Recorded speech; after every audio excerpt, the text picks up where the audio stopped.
Bonjour à tous, bonjour Georges, bienvenue dans cette 30e vidéo où nous allons aborder le thème du karma.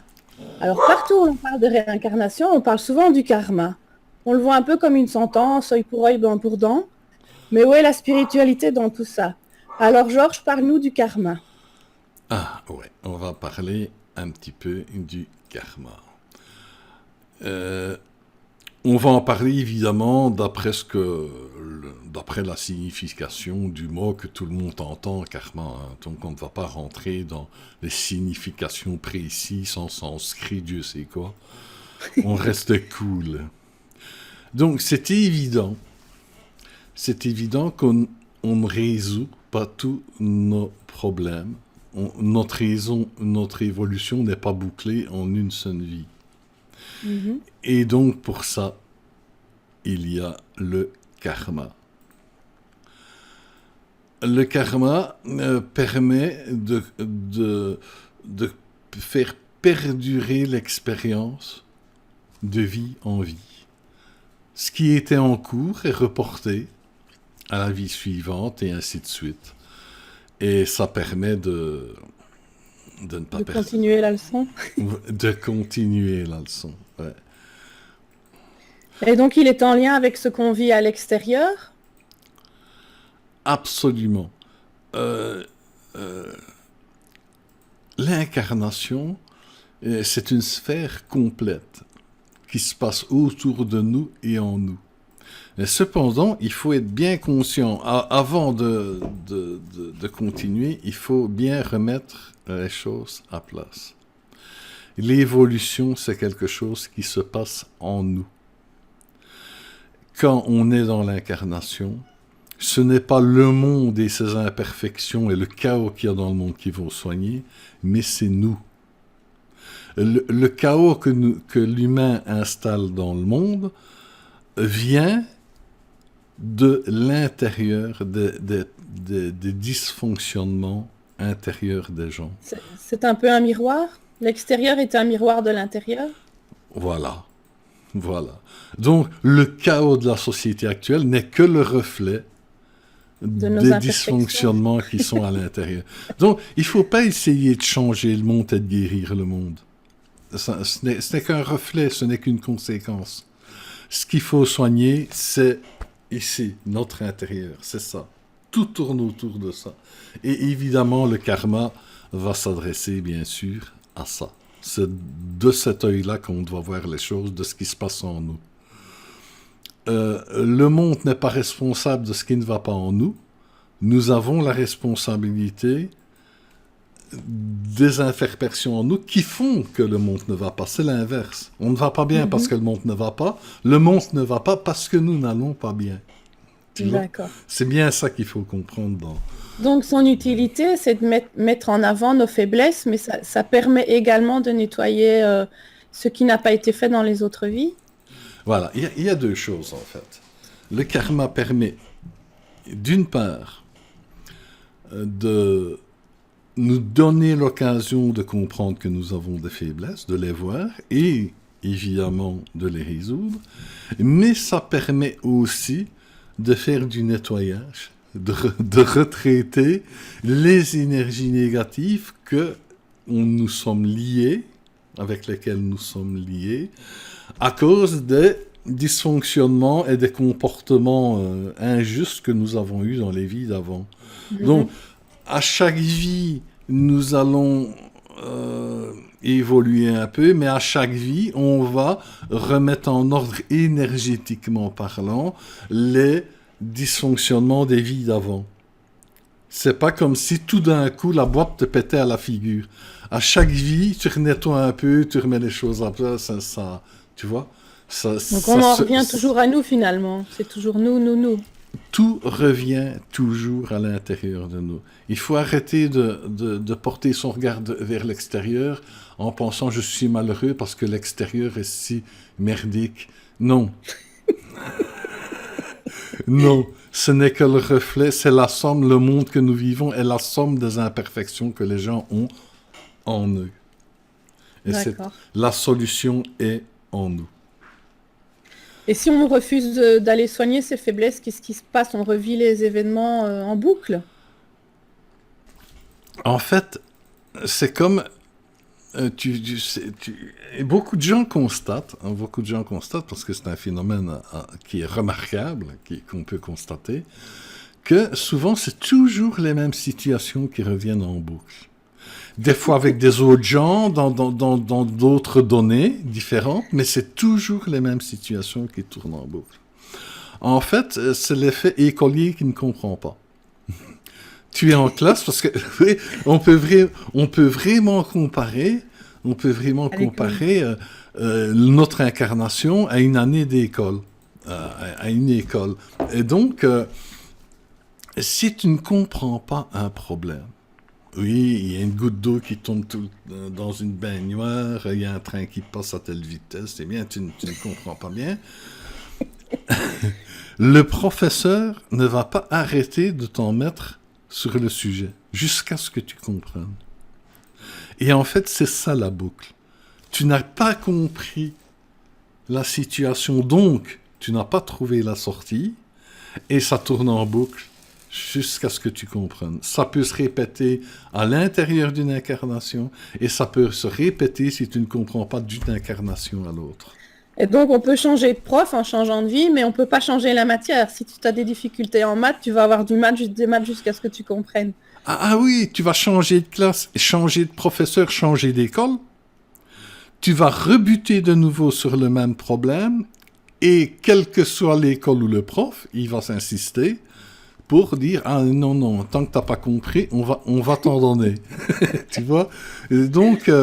voilà la chose récurrente. Et donc, ce n'est pas un mauvais karma. C'est juste des problèmes que tu as à résoudre. Donc, c'est plutôt pas mal, finalement, cette histoire de karma. C'est un peu comme une mémoire involontaire qui nous pousse vers nos travers pour pouvoir les résoudre. Exactement. Le karma est une très bonne chose. Il n'y aurait pas d'évolution sans le karma. Imagine... Tu vas un jour à l'école, tu étudies, tu suis les cours, tout, ici et là. Tu vas dormir, au matin, tu as tout oublié, on te renvoie à l'école et tu dois tout recommencer parce que tu as tout oublié. Tu comprends? Mais tu ne recommences quand même pas aux bases, Georges. Tu reviens quand même à l'évolution où tu étais. Donc, si tu étais en deuxième, tu reviens en deuxième. Tu recommences pas les maternelles quand même, si? Oui, mais tout à fait. Ce que tu as compris est éternel. C'est acquis. Donc, si consciemment tu reviens à l'école mais que tu as oublié, tu vas recomprendre assez facilement. Ah ouais. Cependant, comme tu reviens dans la même classe et que consciemment tu as oublié, les mêmes problèmes vont quand même se présenter. Tu vas les résoudre assez facilement, mais tu dois chaque fois recommencer, en fait.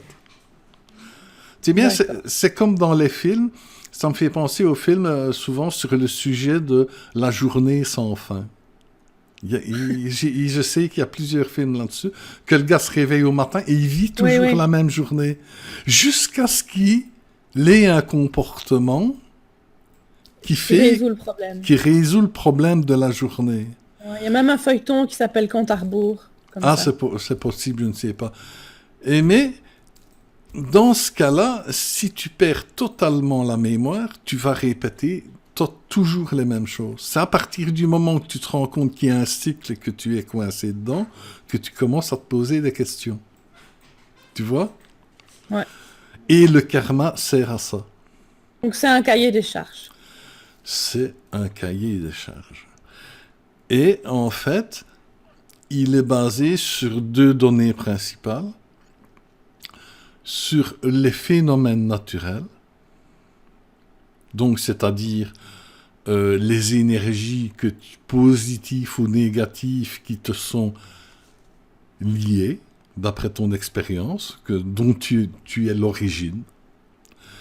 Et il y a le côté organisé. Oui.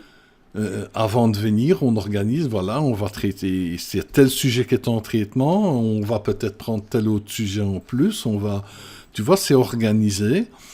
Et donc, c'est aussi le karma qui crée le jeu de cartes. Mm-hmm. Donc, c'est en lien avec le jeu de cartes. On pourrait dire le jeu de cartes est un effet du karma, fait partie du karma. Le jeu de cartes, c'est la concrétisation, c'est la mise en place des éléments quand tu viens au monde. Tandis que le karma, il reprend avant, pendant, après, c'est général. C'est général. Il y a plusieurs dimensions. Et donc, mais le jeu de cartes fait partie du karma, mais c'est vraiment le truc spécifique qui fait que tu vas... Et les choses se mettent, on va dire, matériellement en place. Le choix du corps, les gens que tu vas rencontrer, que tu vas interagir avec, Ta sensibilité, ton intelligence, ton voilà, corps, toutes les tes données, instincts, toutes les données, on va dire entre guillemets matérielles qui vont se mettre tes en place. limitations physiques et intellectuelles. Voilà, ta beauté. Est-ce que Donc ça ne sert à rien. l'aspect physique fait partie du truc, hein? Ah ouais. Donc en fait, ça ne sert à rien de bouder et de se dire oh j'ai un mauvais jeu de cartes, j'ai un mauvais karma, je laisse tomber, merci, au revoir. C'est plutôt le contraire, faut essayer de tirer un max de tout ça et en profiter pour avancer une bonne fois. Exactement. Il faut bien comprendre que tu es un jeu de cartes. Tu n'agis pas sur les événements en tant que tel. Les événements sont prévus, ils vont arriver. D'ailleurs, l'astrologie démontre bien le système Tout est écrit. que les événements sont prévus. Donc, tu dois utiliser au mieux ton jeu de cartes. Il ne faut pas perdre son temps à dire j'ai des mauvaises cartes, c'est-à-dire ah mais là, j'ai pas une bonne situation ou j'ai pas les bonnes capacités. C'est prévu. C'est prévu. Donc, tu dois faire au mieux. C'est ça le but du jeu, avec ton jeu de cartes. Donc tu as toujours une porte de sortie qui t'est ouverte, même si ça paraît complètement impossible, mais si tu mets toute ta force et ton énergie dans la bataille, tu as toujours moyen d'y arriver. C'est-à-dire que autant les choses sont organisées pour te mettre des coups de pied quelque part, mais autant elles sont organisées qu'il y a une sortie. Il y a une solution, il y a une porte de sortie qui est bien là. Tu n'es pas enfermé dans un truc sans issue. Absolument pas. Et donc, le pire que l'on puisse faire, c'est refuser son jeu de cartes. Ce qui va être le sujet de la vidéo qui suit, c'est les bases de la magie noire. Mais enfin, ça, c'est une autre histoire. Mais comme tu dis, si tout est prévu, tout organisé, quelle est l'histoire avec le libre arbitre alors dans tout ça? Eh bien, Si tu es obligé de vivre les événements, où est ton libre arbitre? eh bien, ton libre arbitre se situe à comment tu vas vivre les événements. Quelle valeur vas-tu donner aux événements? Quelle valeur vas-tu te donner à toi? C'est ça le libre arbitre. L'événement est neutre. Tu te souviens, on avait parlé du trou avec les araignées. Ouais. L'événement est neutre. Mais c'est toi qui attribues sa valeur. Et c'est ça, ton libre arbitre.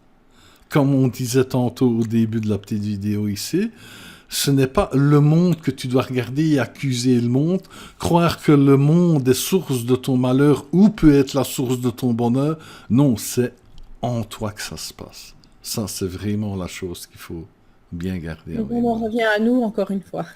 Et toujours, et toujours, et toujours.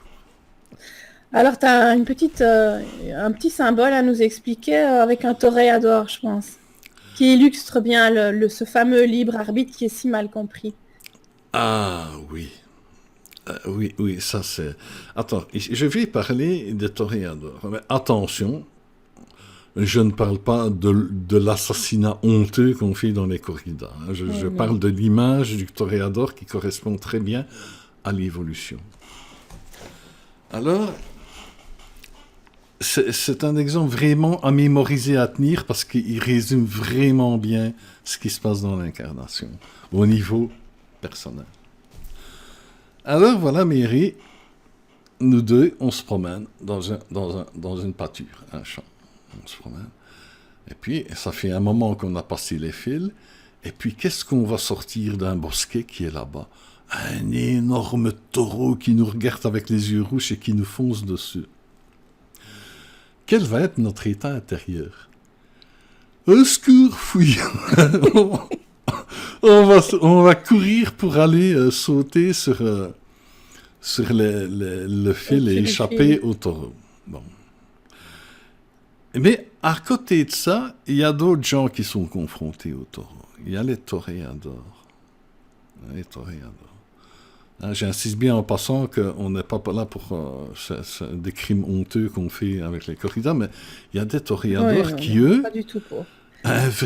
Qu'est-ce que c'est qu'un vrai toréador? Qu'est-ce que c'est? Et d'ailleurs, c'est la symbolique est là. Il a l'habit de lumière. Tu vois? Le vrai toréador, il va voir un taureau, sa réaction va être tout à fait différente. Une occasion d'exprimer son art. Il va se mettre en face du taureau, il va commencer à faire sa danse. Tu comprends? Quelle différence il peut y avoir entre nous qu'on a fait dans notre pantalon et qu'on a couru et le toréador? La différence, c'est que nous avons laissé faire paraître des peurs primaires tout à fait légitimes et nous n'avons pas cherché à connaître la réalité des choses. On l'a vu, on a fui. On ne sait pas de quoi est capable vraiment un taureau. On ne sait pas de quoi nous sommes capables non plus, à part fuir. Mais le toréador peut être comparé à quelqu'un qui est vraiment sur un chemin d'évolution. Le toréador, il observe, il a observé. Bon, il a sûrement été dans des écoles, mais on prend ça comme exemple générique. Hein? On ne va pas aller dans les détails. Il a observé le taureau. Il n'a pas tenu compte de ses peurs. Oh, c'est dangereux, il va m'écraser, il va me foncer. Non, il a observé.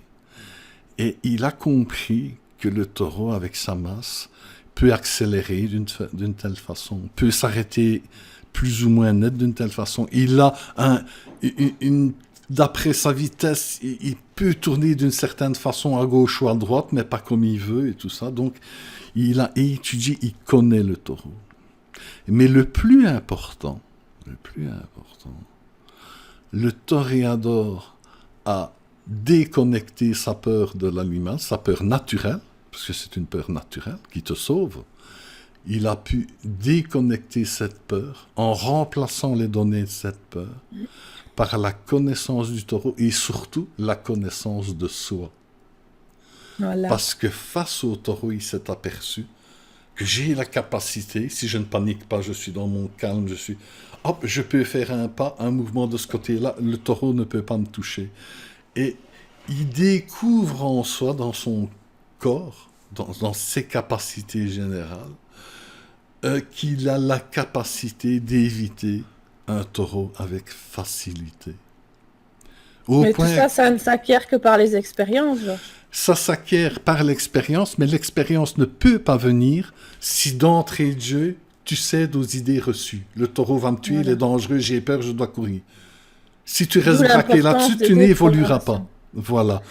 La déprogrammation, nous y arrivons. Important. Tu réagis à une programmation qui peut être logique, qui peut être bonne, cette programmation. Elle est faite pour te sauver la vie. Mais si tu passes la programmation et que tu passes au-delà de l'idée préconçue reçue, et tu vas dans l'observation, à ce moment-là, tu commences à évoluer. Tu commences à prendre connaissance de la réalité. Tu vois? Et donc, plus il va évoluer, le toréador, plus il va connaître les mouvements du taureau, et plus il va se connaître lui-même, ses propres capacités. Et on arrive au point où le toréador, le sujet n'est plus vraiment d'éviter le taureau, c'est devenu facile, mais c'est comment on l'évite, c'est la danse. C'est la grâce style, dans le geste. La grâce, tu vois, c'est ça qui devient important. Ce qui fait un toréador méconnu et un grand toréador, c'est la qualité de sa danse. C'est les mouvements de grâce et de fierté qu'il va émettre en évitant le taureau. C'est la Le- manière de vivre les éléments, c'est ça? Les c'est événements. la manière dont il vit l'événement et dont il exprime dans son habit de lumière. Voilà un exemple qui montre bien l'évolution. Et en fait, pour le toréador vraiment accompli qui est dans la guerre, le taureau n'est plus un ennemi. Il y a une alliance. Il danse, Un complice, un peu. un complice, c'est un partenaire de danse. Il ne pourrait pas exécuter cette danse-là si le taureau n'était pas là. Tu vois? Ça devient des partenaires. Il n'y a plus d'animosité, il n'y a plus de... Tu comprends? Et c'est Ouais, ça, les événements qu'on t'envoie dans ta vie, dans ton incarnation, ce sont des faut taureaux. danser avec. Et tu dois apprendre à te connaître et à danser avec. La vie ne doit devenir qu'une danse. Et quand tu vois un événement terrible avec les yeux rouges qui grattent le sol venir vers toi, eh bien, des événements dans la vie comme ça, on en a eu tous et on en aura toujours parce que ça fait partie de notre programme scolaire. Ce sont nos problèmes qui nous foncent dessus. Eh bien, nous devons réaliser que c'est quelque chose que... C'est comme le toréador. C'est une occasion, comme toute chose en ce bas monde ou partout. Tout ce qui arrive n'est qu'une occasion d'exprimer le meilleur de nous-mêmes. Je l'ai déjà dit, mais c'est quelque chose qui va tout le temps revenir. Très important. Tout ce qui existe n'est qu'une occasion d'exprimer le meilleur de nous-mêmes. Et quand vous voyez un taureau foncé, un événement désagréable qui vous arrive, pensez que c'est un taureau. Et que le but du jeu est la danse, et la grâce avec laquelle vous allez traiter ce taureau. Ouais. Ce début d'image m'est venu un jour. Je l'ai peut-être déjà dit, je ne sais pas, mais j'ai rencontré mon guide personnel. Et une fois, et c'est comme si tu étais téléporté quoi, dans une nature avec un ruisseau.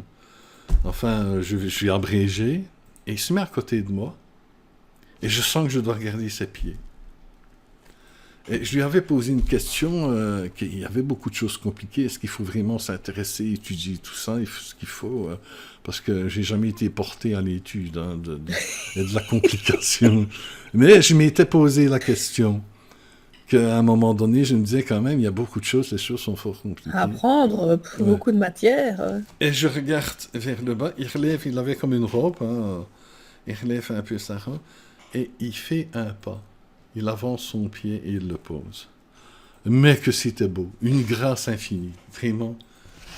Et ce qu'il m'a dit, ce qui était le message de cette chose-là, c'est il n'y a qu'une chose qui importe. C'est la façon dont tu poses ton pied sur l'air. En fait, il n'y a qu'une chose qui est importante, c'est la grâce que tu mets dans ton geste. Dans chaque pas. Le reste, c'est bon. Et ça rejoint, et de là l'idée du toréador. Parce que nous, Oui, bien sûr. on n'en est pas là le jour que j'ai posé mon pied avec grâce et qu'on va dire, oh, quel beau pied. On n'en est pas encore là. Mais voilà, quoi. Je tenais à faire l'exemple du toréador qui résume très bien l'évolution que nous faisons ici. Bon, ben là-dessus... Ah ben voilà, je pense que on a fait le tour du karma, qu'on l'a un peu mieux expliqué, je pense. On voit un peu ça, un peu moins comme une sentence, hein, Ah non, pas du tout. c'est le but. Ça gère les taureaux. Le karma, c'est le gars qui est avec devant la porte et qui lâche les taureaux. Non, enfin, non, c'est une plaisanterie, mais voilà. Et donc, à la prochaine, on va parler de... De la magie noire. Oui, ce Et la sont... magie blanche aussi. Oui, forcément, l'un ne va pas sans l'autre, mais c'est pas la magie noire. On va parler des principes de base qui font que la magie noire existe. On va pas parler des rituels, ça, ce sera pour beaucoup plus tard.